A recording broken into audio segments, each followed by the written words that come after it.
მოგესალმებით. წარმოგიდგენთ გადაცემა მედია წიგნიერებას. მე კი მისი წამყვანი ანდრია ნადირაძე გახლავართ.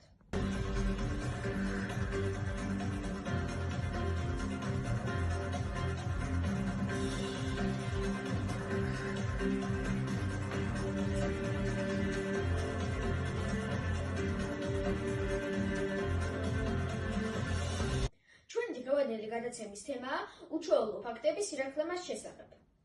იცოდით, რომ სირაქლემა გაუჩერებლად დარბის 50 კმ/სთ სიჩქარით. ახლა კი შემატყობინეთ სკანდალური ფაქტი დედა სირაქლემას შესახებ. შემთხვევის ადგილიდან კი ჩაგურთვება ჩვენი კორესპონდენტი ნია ნადირაძე. ანდრია?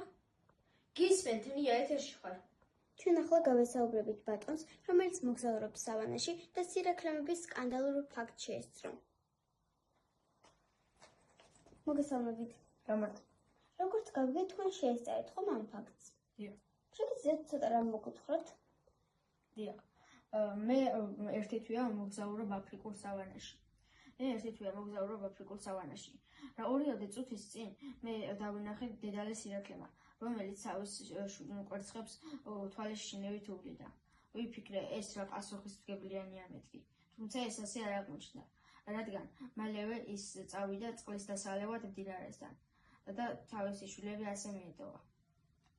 შინ დაბრუნებულს კი ისინი აღარ დაუყო. შეგიძლიათ ერთი-ორი სიტყვით დაგვიხასიათოთ დედალი სირაქლემა? დიახ, ჩემი აზრით დედალი სირაქლემა არის ძალიან უპასუხისმგებლო. მადლობა ძალიან დიდი. ანდრია, გიბრუნდებით.